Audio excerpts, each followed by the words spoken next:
ನಾವು ಭಾರತೀಯ ಜನತಾ ಪಕ್ಷದವ್ರಿಗೂ ಏನೂ ಇಲ್ಲಪ್ಪ, ಕ್ಯಾಂಡಿಡೇಟ್ಸ್ ಆಮೇಲೆ ನರೇಂದ್ರ ಮೋದಿ ಅವ್ರ ಮುಖ ಅಥವಾ ವೇವ್ ಅಂತರ ವೇವ್ ಇಲ್ಲ, ಅದು ಬಿಟ್ಟರೆ ಶ್ರೀರಾಮನ ಜಪ ಮಾಡ್ತಾರೆ ಅಂತ ಕಾಂಗ್ರೆಸ್ಸಿಗರು ಹೇಳ್ತಿದ್ದಾರೆ. ಸರ್ ಈಗ ಪ್ರತಿ ಸರಿನೂ ಅದನ್ನೇ ಹೇಳೋದು ಅವರು.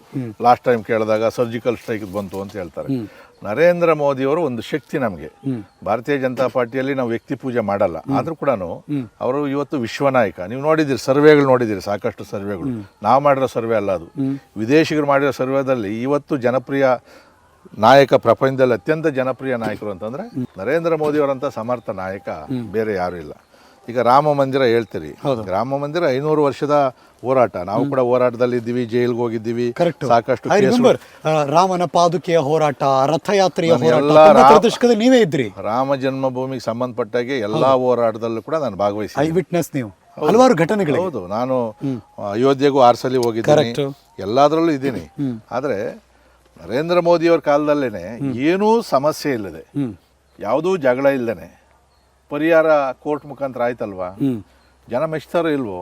500 ವರ್ಷಗಳಲ್ಲಿ ಲಕ್ಷಾಂತರ ಜನ ಸತ್ತ ನಮ್ಮ ಕಣ್ಣು ಮುಂದೆ ನಾವಿವತ್ತು ಪುಣ್ಯವಂತರು. ಯಾಕಂದ್ರೆ 500 ವರ್ಷದಲ್ಲಿ ಆಗದೆ ಇರ್ತಕ್ಕಂಥದ್ದು ಇವತ್ತು ನಮ್ಮ ಕಣ್ಣು ಮುಂದೆ ಇದ್ದಾಗ ಇವತ್ತಿರ್ತಕ್ಕಂಥ ಜನ ಅನಿಸ್ತಾರೆ ನಾವು ಅತ್ಯಂತ ಋಣಿಗಳು ನರೇಂದ್ರ ಮೋದಿ ಅವರಿಗೆ, ಅತ್ಯಂತ ಅದೃಷ್ಟವಂತರು, ನಮ್ಮ ಕಣ್ಣು ಮುಂದೆ ದೇವಸ್ಥಾನ ಆಯಿತು ಅಂತೇಳಿ. ಇನ್ನೂ ಒಂದು ಮೋದಿಜಿಯವ್ರದ್ದು, ಹಿಂದೆ ಬಂದು ಬಾಬರ್ನ ಸೇನಾಧಿಪತಿ ರಾಮ ಮಂದಿರವನ್ನು ಹೊಡೆದಾಕ್ದ, ಭಾಳ ದೇವಸ್ಥಾನ ಹೊಡೆದಾಕವ್ರೆ ಅಂತಕ್ಕಂಥದ್ದು ಇತಿಹಾಸದಲ್ಲಿ ಹೇಳ್ತೀವಿ ನಾವು.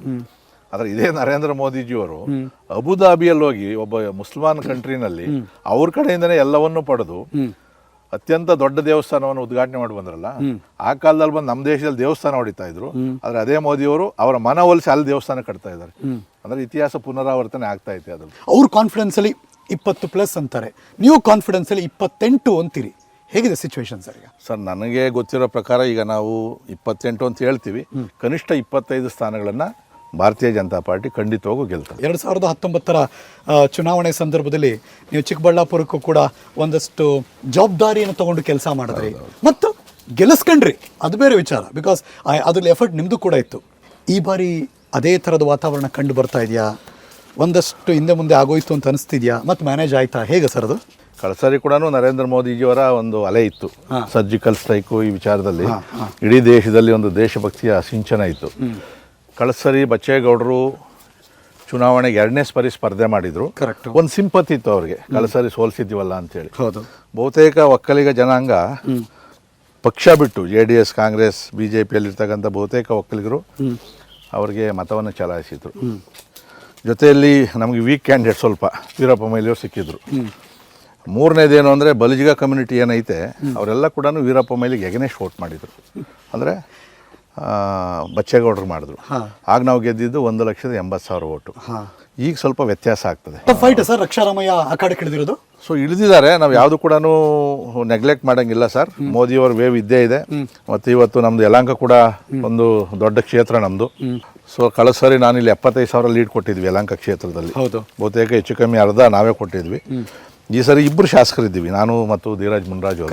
ಕಳೆದ MLA ಚುನಾವಣೆಯಲ್ಲೂ ಕೂಡ ಬೇರೆ ಬೇರೆ ಕ್ಷೇತ್ರಗಳಲ್ಲಿ ಸೋತಿದ್ರು ಕೂಡ ಗಣನೀಯವಾಗಿ ನಮ್ಮ ಓಟು ಜಾಸ್ತಿ ಇದೆ, ಜಾಸ್ತಿ ತಗೊಂಡಿದ್ದೀವಿ ನಾವು. ಸೊ ಕಳಸರಿಯಷ್ಟು ಓಟಿನ ಅಂತರ ಇಲ್ಲ ಅಂದ್ರೂ ಕೂಡ ನನಗೆ ವಿಶ್ವಾಸ ಇದೆ, ನಾವು ಭಾರತೀಯ ಜನತಾ ಪಾರ್ಟಿಯನ್ನ ಇಲ್ಲಿ ನಾವು ಗೆಲ್ಸ್ಕೊಂತೀವಿ. ಅನುಕ್ಷಣದ ಸುದ್ದಿಗಳಿಗಾಗಿ ವಿಸ್ತಾರ ನ್ಯೂಸ್ ಯೂಟ್ಯೂಬ್ ಚಾನೆಲ್ ಸಬ್ಸ್ಕ್ರೈಬ್ ಮಾಡಿ. ಹೊಸ ಸುದ್ದಿಗಳ ನೋಟಿಫಿಕೇಶನ್ಗಾಗಿ ಬೆಲ್ ಐಕಾನ್ ಕ್ಲಿಕ್ ಮಾಡಿ. ಲೇಟೆಸ್ಟ್ ಅಪ್ಡೇಟ್ಸ್ಗಾಗಿ www.vistaranews.com ವೆಬ್ಸೈಟ್ಗೆ ವಿಸಿಟ್ ಮಾಡಿ. ಅಂಗೈಯಲ್ಲೇ ಜಗತ್ತಿನ ಸುದ್ದಿ ತಿಳಿಯಲು ವಿಸ್ತಾರ ನ್ಯೂಸ್ ಕನ್ನಡ ಆಪ್ ಡೌನ್ಲೋಡ್ ಮಾಡಿ.